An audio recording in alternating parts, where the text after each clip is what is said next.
We now have breaking news. The most respected person in America is the black woman. The most unprotected person in America is the black woman. The most neglected person in America is the black woman. What is sisterhood? It's an important element of women's empowerment. Black it is women a bond that is formed between women that allows them to offer support and guidance to one another. My when women friendships are able to share their experiences and support one another with strength and courage and without judgment. However, this bond is not always easy to come by, especially for Black women, who are often placed in scenarios that promote conflict within. They have a giant Society is full of attitude. harmful stereotypes that shape the way Black women are seen in the world and damage our relationships with others and each other. In this mini-series, you will join me and Keisha as we welcome together an incredible group of women to tackle these stereotypes head-on and highlight the importance of authentic sisterhood for Black women. Join us as we welcome Dani, the host of My Survivor Voice podcast, and Marlowe, the woke therapist, to share their insights and experiences. Some good, some bad, but all unscripted. Hey everybody, welcome back to episode 2 of Unscripted. If you're here again, I hope you really were able to really hear us on that first episode and the importance of why we're doing this. And this episode is going to be no different. It's going to be no different. And I'm kind of wanting us to unpackage and get really into a conversation about comparing traumas. And when I say that, or just comparing our experience and our ability to motivate one another along our counterparts, the Black man. And I'm kind of going to start off with something a little bit light before we get into heavy. Something a little bit light. The Passport Brothers. A little bit. Well, if y'all could have seen everybody's face. Oh my God. If y'all would have seen everybody's face. It's a movement right now. It's a movement. They got hashtags, they got videos, they got how-tos. And the whole point is to get away. Well, one of the reasons to get away from us. How do y'all feel about that? About them Passport Brothers? I mean, I would have to say indifferent, because my thing is, like, if you like it, I love it. You feel what I'm saying? And I think it's less about, and this is just my personal opinion, I feel I don't really care that there's Black males that are leaving America and finding partners in other countries. Like, it's neither here nor there. You know what I'm saying? Because I hear a lot of women, like, which I don't understand. I hear a lot of women on social media that are just like, you gonna go get these women, da, da, da. And they're down in the women talking about they're not educated, they can't speak no English, and da, da. Like, I feel like all of that is so unnecessary. Like, oh, they just want somebody to control. Like, girl, stop. You know what I'm saying? I feel like it's neither here nor there.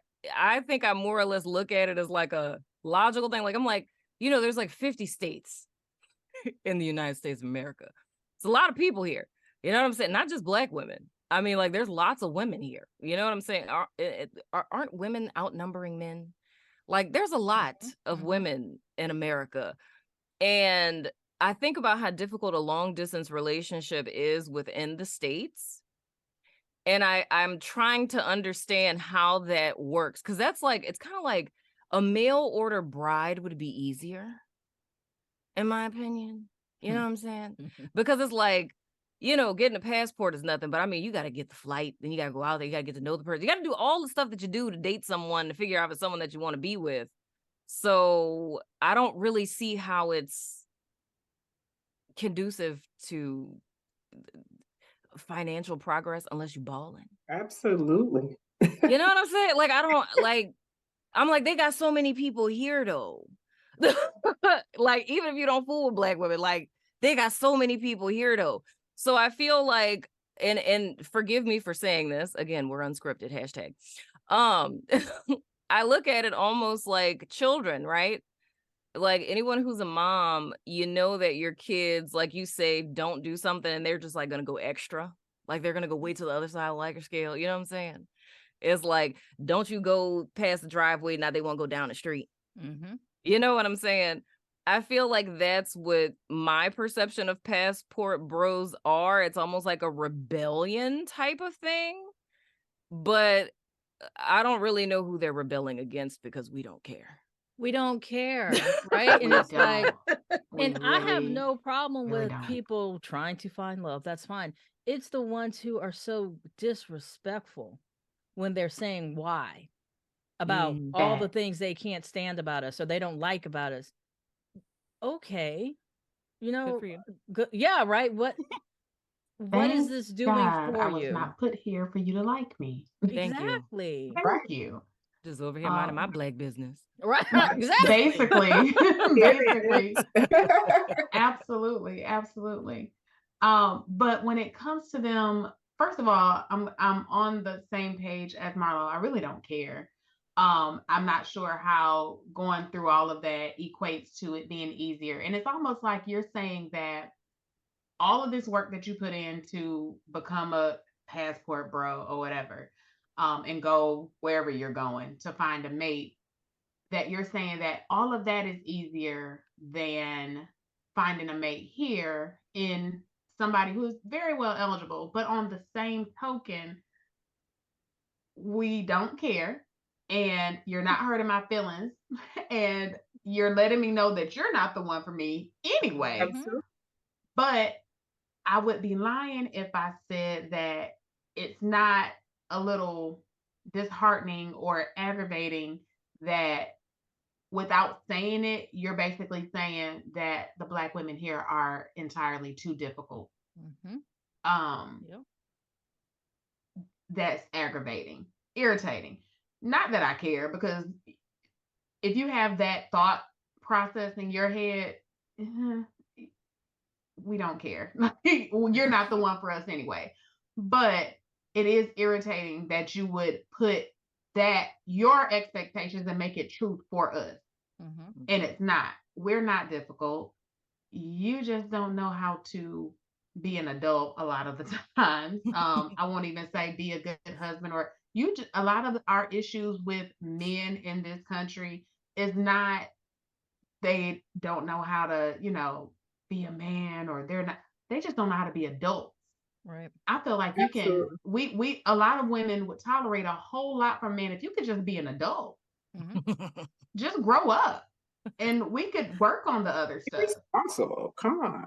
That's it. That's it. So, and then also something else Marlowe mentioned, or I might have imagined this. I'm not sure that you did mention this, but a lot of us women are saying, well, they go there because they can get away with whatever over there, or with these other women. I don't even think it's that. I just think a lot of them personally feel like they're doing it to get under our skin. They're doing it to aggravate us. I really do feel like some may feel like they can go over there and get somebody who would be more submissive to them. But I think a lot of them is like, I'm going to do it just because I can, and I know it's going to tick them off. Right. Yeah, I and it's really another do. I trope think and people another think about us that stereotype. much.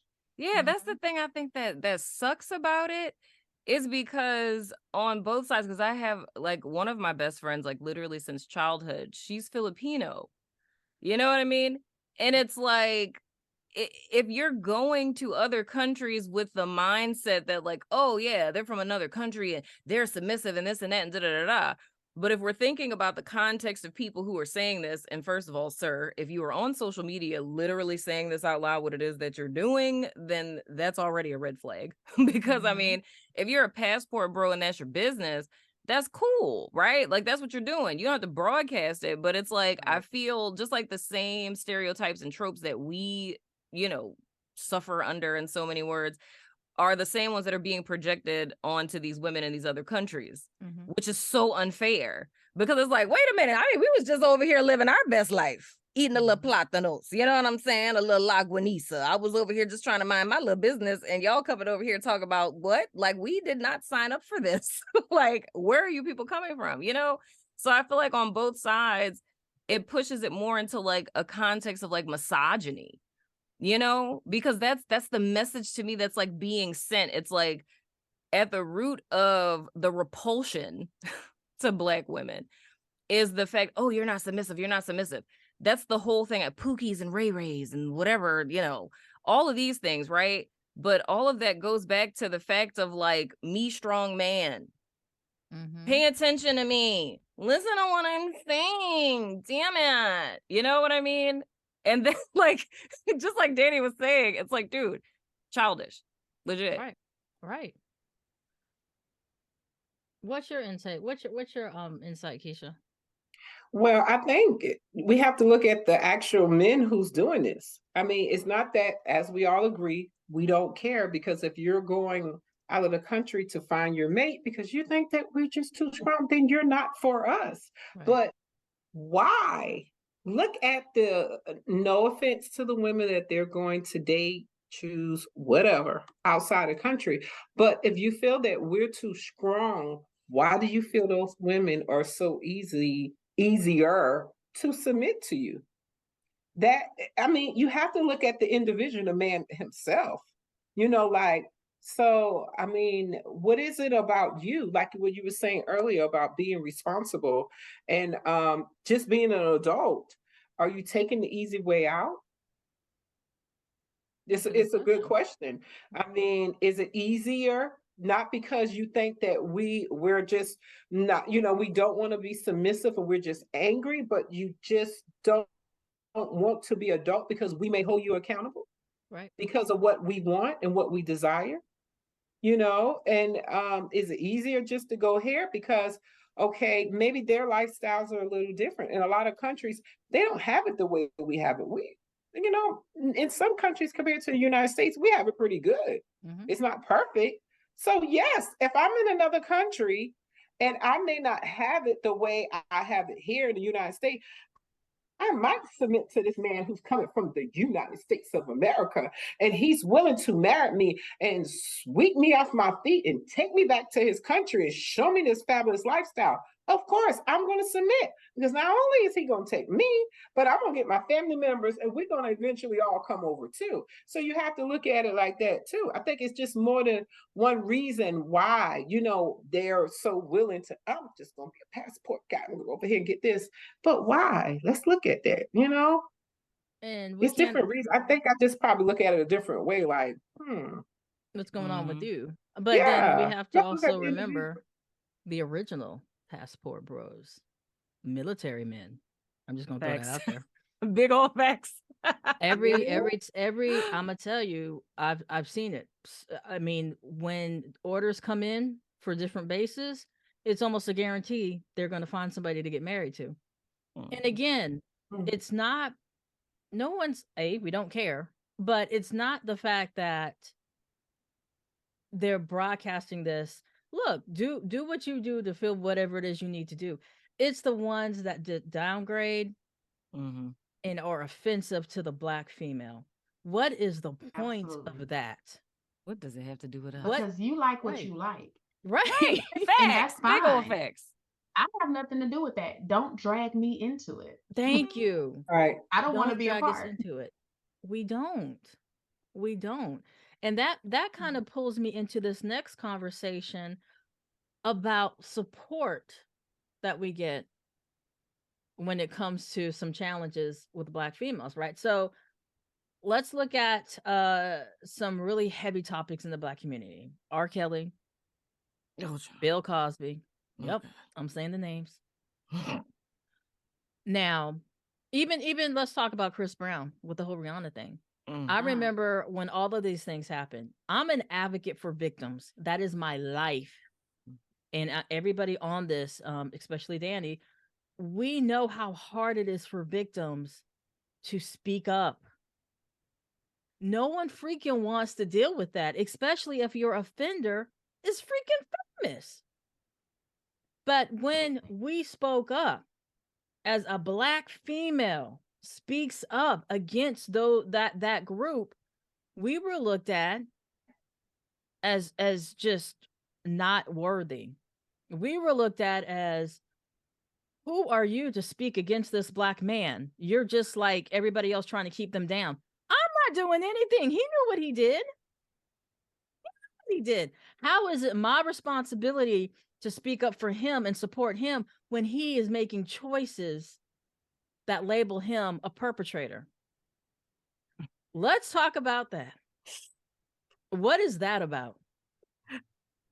I was about to say the word. There's a very popular YouTuber, and she coined a term. Her name is Cynthia G. She coined a term that's called black male worship. Mm-hmm. And I feel what you described would fall under her definition for what black male worship is. And because her context of what black male worship is like, if you think about every single Black Lives Matter rally that you've ever seen, who's at the front lines, who are in the editorial photos on their knees and, standing toe to toe with police officers and things of the sort. And anytime something happens to a black man, it's the man trying to keep him down. Mm-hmm. You know what I'm saying? It's like, black man can't get a break, things of the sort. So she's she's coined the term for this because it's an archetype that exists where it's a plethora of women in the Black community where it's feeling as if all of us are responsible regardless of what decisions that a black man makes. It's kind of pushing that to the side. Right. It's like, yeah, R. Kelly was totally a pedo. However, he a black man. Exactly. So me as a black woman, I need to protect him. You know what I mean? Like, yeah, Chris Brown went upside Rihanna's head. However, he's a black man and I should protect him. And I never even thought that there was a group of people like that existed. But I learned, and I was like, So to answer the question, I would say that it would fall under that context of, it's the thought of like, that's like a responsibility that we're supposed to have, like right or wrong. And I feel that's where that goes back to like what the passport bros are going out the country for, because it's like, you should have my back regardless of what it is that I do. You know what I mean? Almost like, child, wait, let me just stop myself. We ain't gonna go into that. That's too deep. That's a little too unscripted. Y'all continue. But you really have people who get upset. Like, you really, especially the Bill Cosby thing. I had grown women, black women, African-American women who were mad at me because I said this man did something he shouldn't have done. And I did not understand that. Because at the end of the day, green, purple, black, blue, orange, polka dots, wrong is wrong. But I'm a black man, though. Wrong is wrong.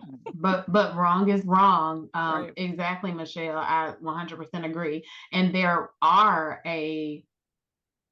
is this drove of black women who, regardless of what these people, superstars, celebrities, whatever you want to call them, have done, are always going to support them because they are a black man. And again, I think it goes back to conditioning.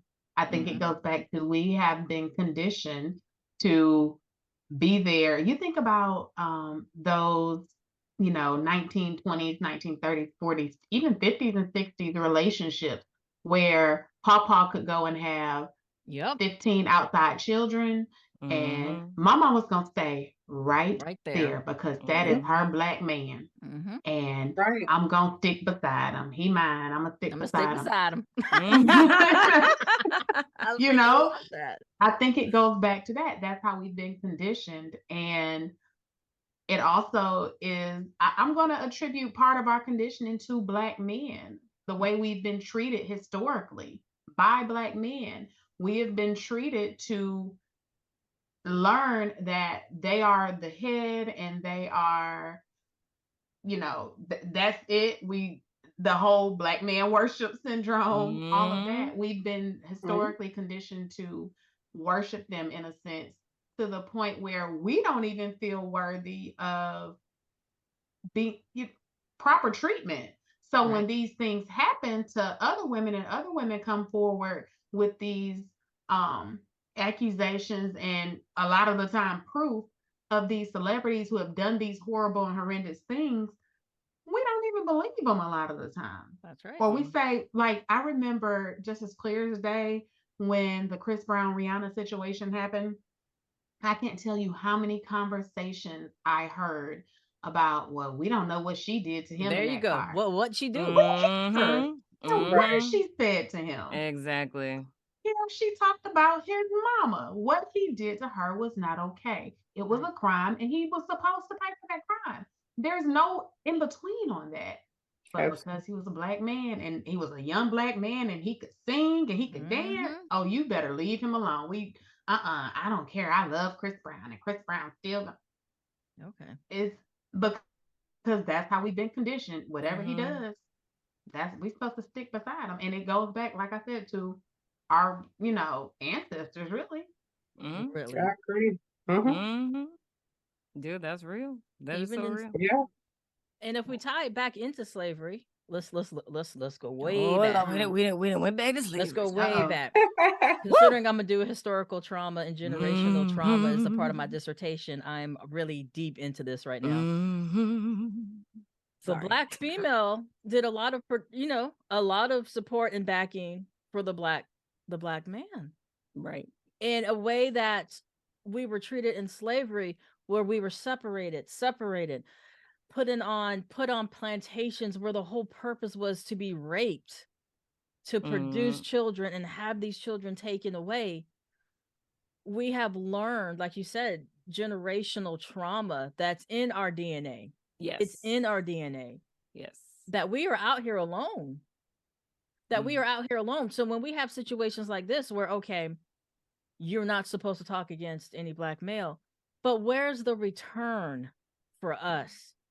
Where's that same energy when something is happening to us? When we had the whole Clarence Thomas thing, and I know I'm going back some time too, but everybody was against Anita, right? Like, no one wanted to hear the story. And it's, when do we get that same respect? Because we are told you're being too mouthy, you're too independent. Sometimes the one person that's the most jealous of you in a relationship is the man that you call your partner. Big old fan. Let's talk about that. Ooh. Let's talk Especially about if you're a successful black woman. Yes, your biggest Don't hater be a is black who's woman laying who has a beside nice you. salary. Right. He may love you, Right. but I guarantee in those relationships, a lot of the time, I won't say every single one because there's always an exception to the rule, but much of the time, those men are going to have a complex. I don't know the name of the complex, but they're going to have a complex because she's making more than him. Yes. Or they could be making the same, but if her role is seen or perceived by other people as in her job as more important, he's still going to have that complex. There's going to be jealousy, and he's going to try to throw his weight around, and he's also going to do subtle things most of the time, unless he's an abuser, then they get overt. But for the most part, they're going to do subtle things to remind you that they are still the head and you are still inferior. The narcissist specialist has entered the chat. Oh my God. Go ahead. No, I'm serious. Like, what Dani is saying is dead ass. Like, that's something, a pathology that actually exists in narcissistic abusive relationships, where the man is attracted to the woman because he sees her as being on a pedestal. And most of you may know that the pathology of narcissism is typically, a narcissist, low self-esteem, and, the false bravado of like, oh my gosh, I'm the dopest thing since sliced bread, right? And they see a person who literally is the dopest thing since sliced bread, right? And they connect with the person with the intention of being affiliated and living vicariously through them. But then over time, it's like they build a tolerance, and the living vicariously is no longer enough, right? So now it becomes wanting to be her. And the only way that I can be her is if I suppress her. So now I need to take my grandiosity and use that as a method to continuously suppress you. So now you start to doubt who and what it is that you are, right? Which is going to cause you to careen off of the path that you've been on, right? So now I can step in and be a savior, where it's like, yeah, you thought she was dope, right? But it's like, it was all me. Like, Yeah, I you was the one, because she's me. crazy. She's Right. emotional. She's all out there. You see what I have to deal with, So yeah, that's dead ass a pathology, one that I have seen far too many times in my career as a therapist, that is more disheartening than I can even find words for, honestly. Absolutely. And Mm-hmm. or they don't even want to attempt a relationship because you or this, that, the other, and it's making me not look Mm-hmm. like the man. It's making me Mm-hmm. so I need you to be smaller. I need you to talk less. Facts. I need you not to be so smart. I need you not. I need you not. And every time you hear I need you not, that's them saying stop being you. Yes. Mm-hmm. Absolutely. Just chipping away. Yes. Everything that you are is At wrong. Be something else. your being. Mm-hmm. Right. Instead of supporting and saying what you're doing is amazing, what can I do to support you? I got my own thing going on too, and we can support each other. But it's that mindset where it's like there's jealousy there. Like I can't even say there's nothing else I can say about it other than that. So they'll Absolutely. make little sly comments Mm-hmm. or a little sabotaging, a little sabotage here and there, a little sprinkle here That's and it. there. And it's rare. It's like if you find someone who can support you like that, it's definitely rare. And it makes it hard for like women when you're out here, you're dating, and you're into your careers and you're doing what you do, whether it's voluntary or you're getting paid, whatever.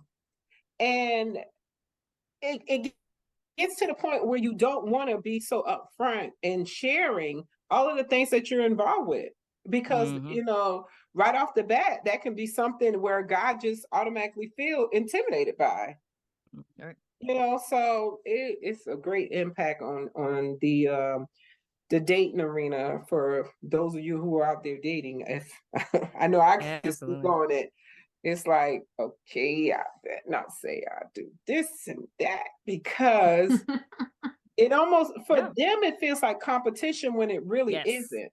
Yes. I'm trying to be great for me. This is what I want to do. This is what makes me happy. It's not that I'm trying to,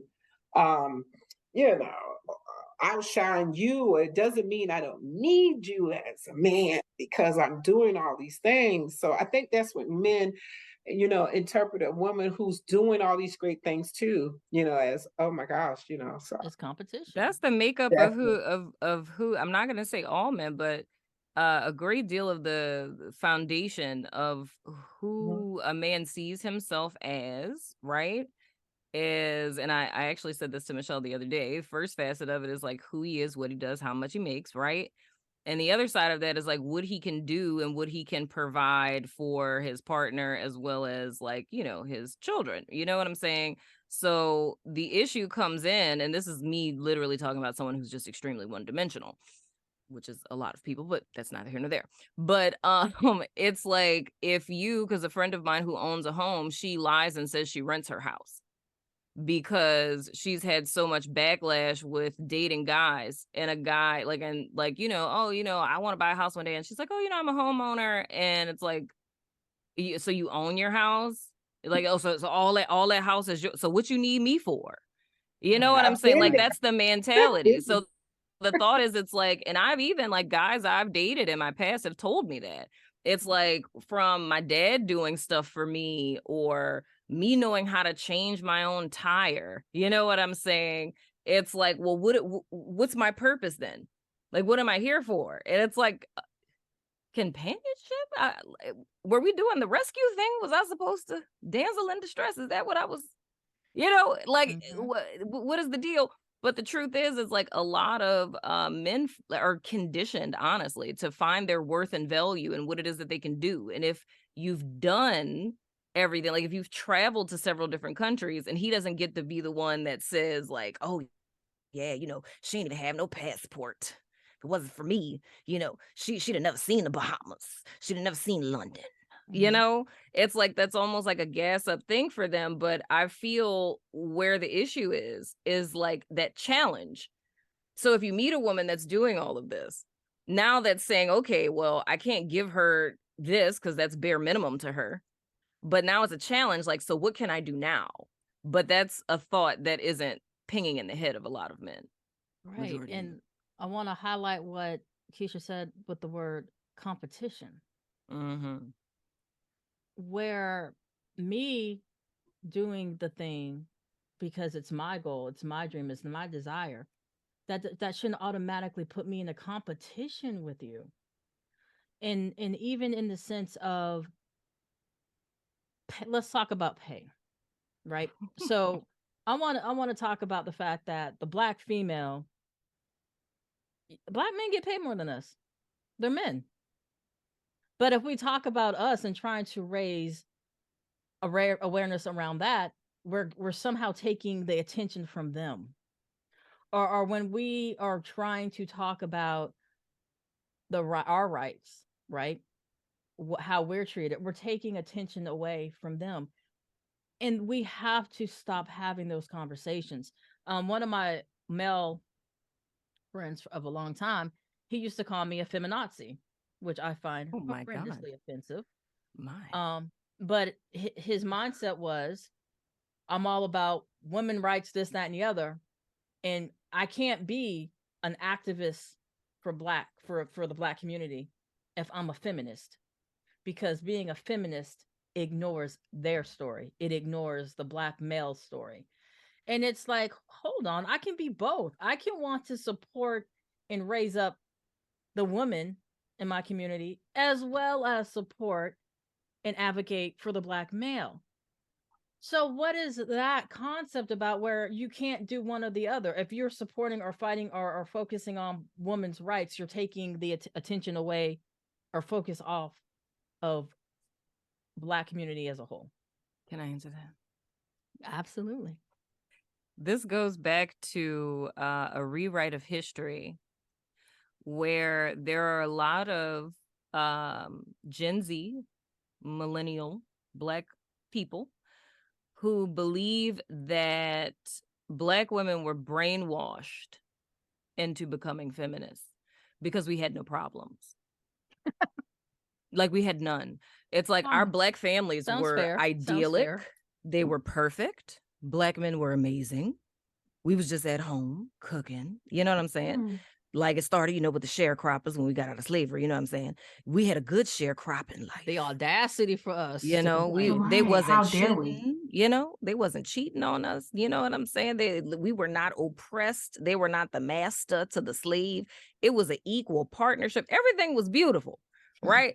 But then white women came along and just somehow all these black women with these amazing lives just brainwashed them and was like, ooh, your husband is a terrible person. And we was like, oh yeah, he taking care of everything. I have this wonderful life. You're correct, right? And I'm not even joking when I'm telling you guys this. This is literally a theory that has been going around that now is believed to be truth. At the fact that black women were brainwashed into the feminist movement. We had no problems in our family dynamics. And then suddenly feminism, crack epidemic, and bam, black family ceases to exist. Mm-hmm. And people wholeheartedly believe this to be the truth. So that is the reason why it becomes a problem. Yeah, it becomes a problem for a black woman to be a feminist, because it's like, but why? Your life was fine before and feminism. I'm sure people are going to hear this and feel like, oh, they're all feminists and blah, blah, blah. Dude, we're just trying to have our voices heard. We have to run double the speed of a black male, because we're not just fighting to get heard for gender. We're also fighting to get heard because race. We have multiple deficits. When I was in the military, I got no visibility. I don't care what my rank was or whatever else. I was the smartest one in the room, being a little cocky here. Go ahead on. But they would talk to the male standing beside me, who would actually turn to me to get the information. I would give him the answer. It would come out of him, and then it was received. Because he was the man. And they are seeing me give him the information. And it probably didn't matter if he was black, white. It did not. Orange, red, it did not. Mm-hmm. It did not. So we have to work double to get the same respect. And it's not just us talking.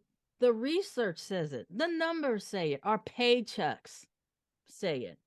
So why is it an issue if we want to work for our group, for our community, for us to be heard? Why is it a competition? Right. And why does it turn into I get the idea of, you feeling a man feeling um inferior because society tells them that they're supposed to make more and they're supposed to, be the head. I get that. I don't agree with it, but I get it. I don't understand when it turns to or that manifests into bashing women Right. for having more or, having a higher degree or a better paying job. I can't tell you how many times I have seen these TikToks, reels, whatever, of women on dating apps who have, been talking to a guy, shared what they do. They go out, guy reaches back out. The woman either is not interested or maybe she's busy and she doesn't respond in a timely manner. And the first attack she gets is, "Oh, you think you all that because you a doctor or you bougie because you got a Louis Vuitton," or I'm like, why the bashing? What did she do? Wait a Right. minute. Right. I And just had a flashback. we have to have a conversation about that on why is our greatness not seen the same way as our counterparts?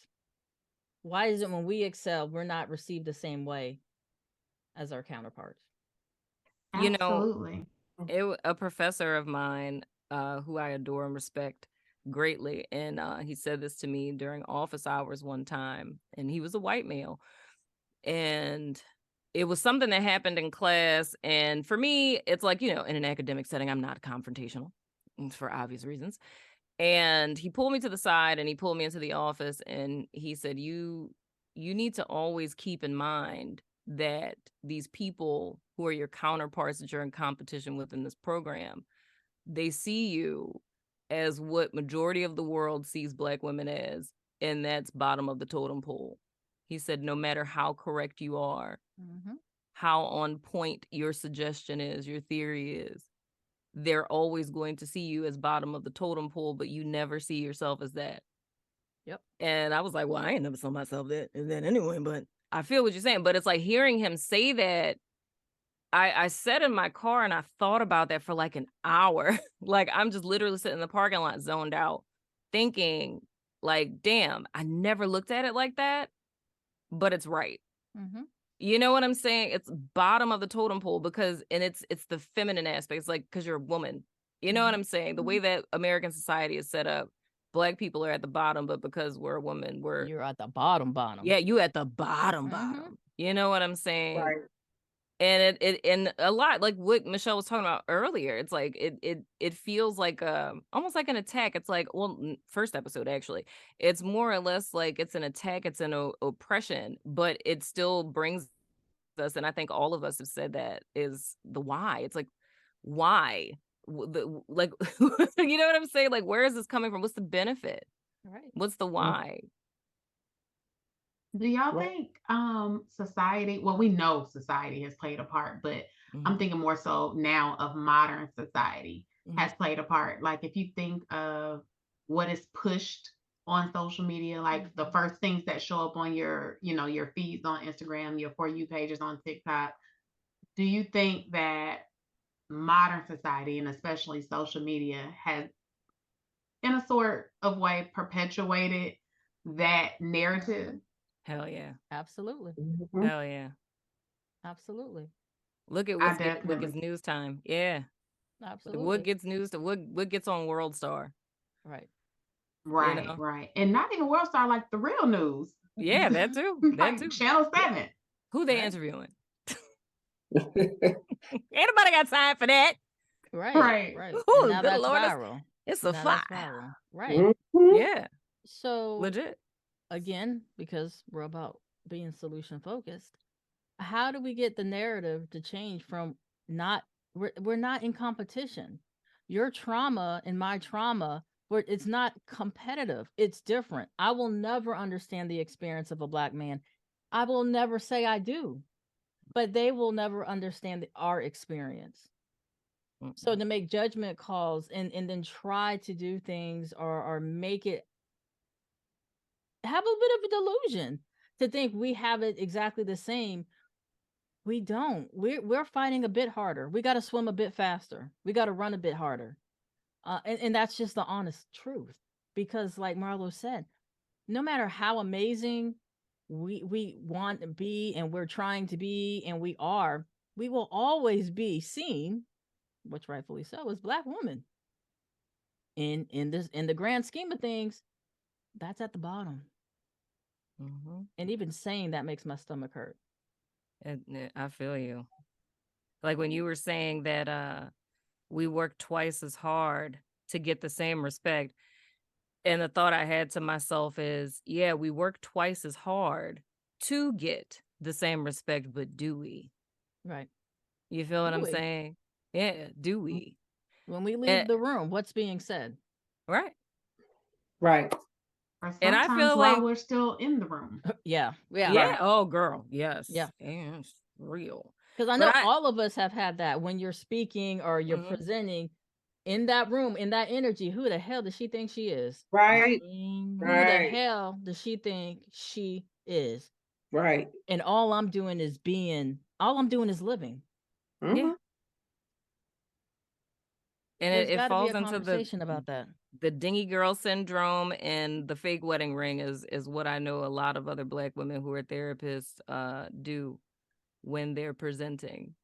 It's like it's just like so right? Or it's wearing a wedding ring even if you're not married.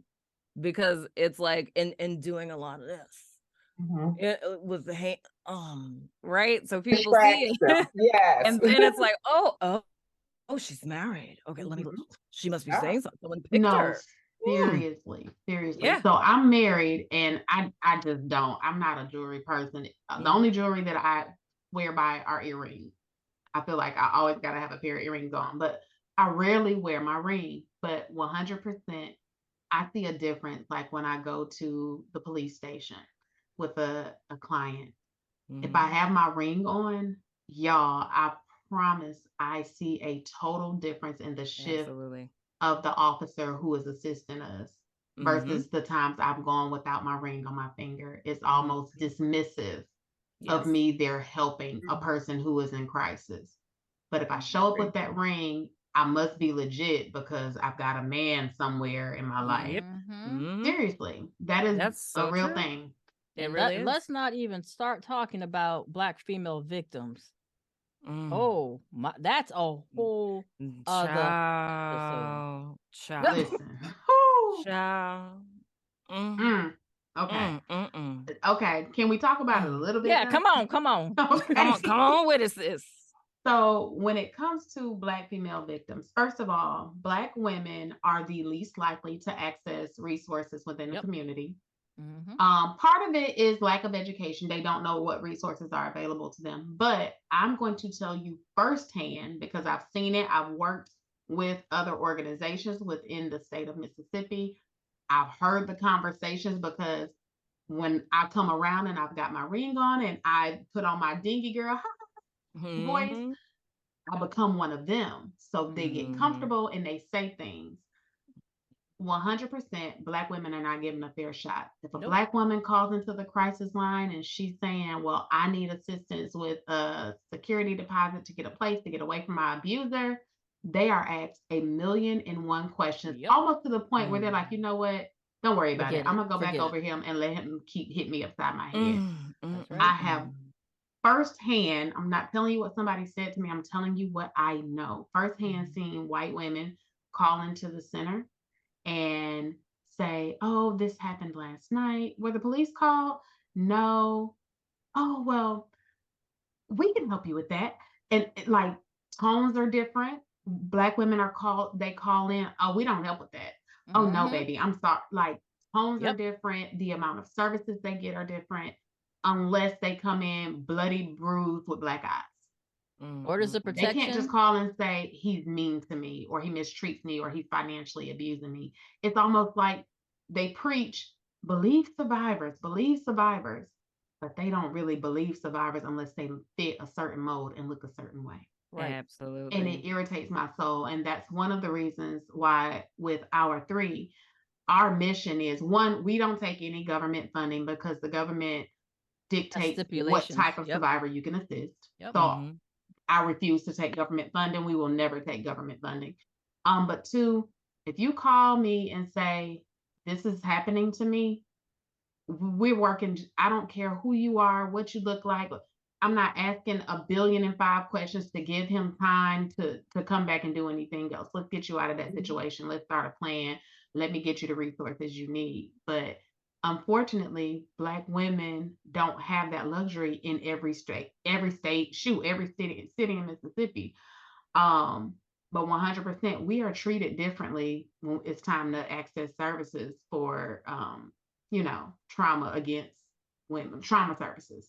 100%. I've seen it. Man, that's Restraining so, orders, orders of yep. protection. We Mm-hmm. don't get the same attention.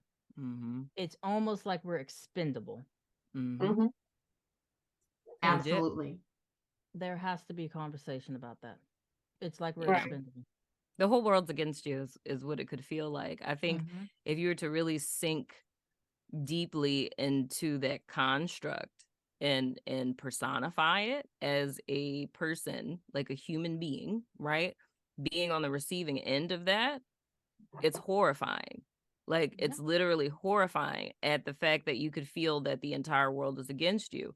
But at the same time, there's an entire group of people who are your people, but just have penises that Mhm. are saying, but it's your fault though. Right. That's your fault because of you, like you being born, right? You being who you are, like you being a Black person with a vagina, like it's your fault. Yep.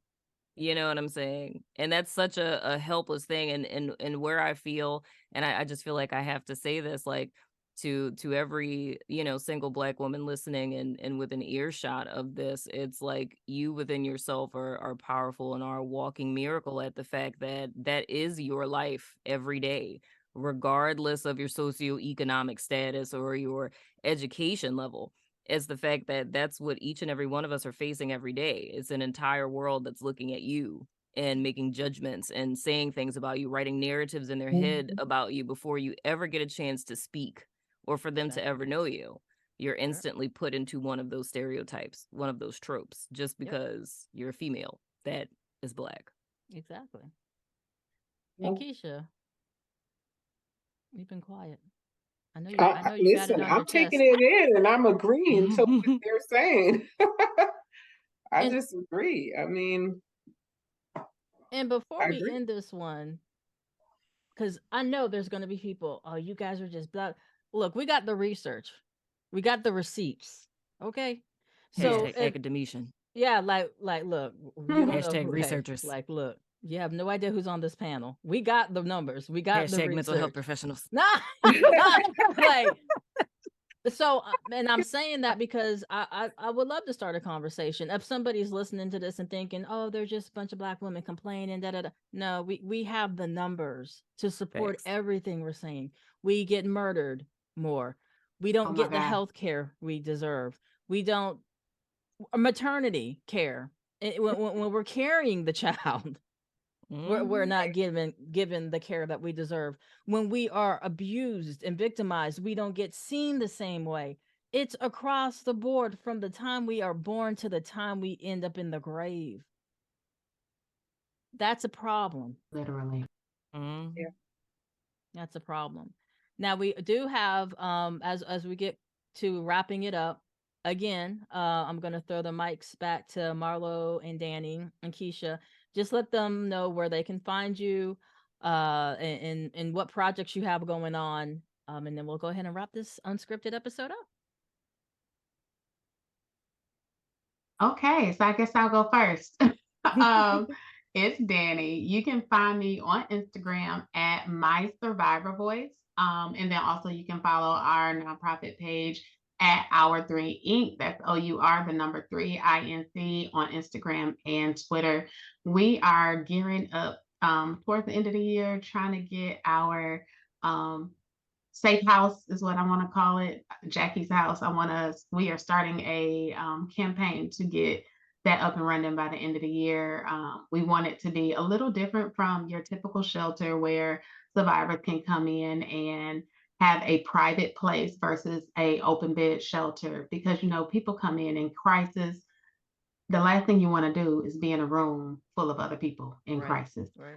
So yeah, follow us and keep up with that, and see, say a little prayer for us too, because we're trying to do it all without government funding. So say a little prayer for us, and follow us and keep up with what we're doing there. And I'm Marlowe. I am the woke therapist on everything, Instagram, TikTok, my website, and the website for my women's empowerment membership group is community.oursanctuary.co. And on that page, you'll find everything you need to know about us. Awesome. And I'm Keisha. Of course, you can find me at Relationships Through Looking Glass podcast, as well as on Instagram at Change Women Break. It's a women's empowerment group. We are motivating women to reach their full potentials in life, as well as Center of Hope Youth Advocacy. I'm also a licensed therapist as well.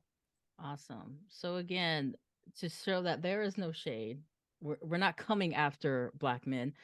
We support them, and in that same vein, make sure you check out their brother mini series called Exit Wounds, where they're discussing the topics and the issues that impact the Black male experience. Beautiful. So this is all about balance, but we felt that we really needed a platform for Black women, but also Black men, to have these discussions, and then at the end coming together to really ask each other the questions. Ask each other the questions. But at the first step was to have a very honest, unscripted conversation amongst each other. So that's what this is. So if you got this far, thank you. We hope you come back for the final 3 episodes. We're hoping that this is sparking conversation on your end. And definitely make sure you're following us on all of our social medias and Instagrams, because we'll be giving additional education about the topics we're discussing, to keep the conversation going. So again, thank you all so much, and you guys take care, stay safe, and be well.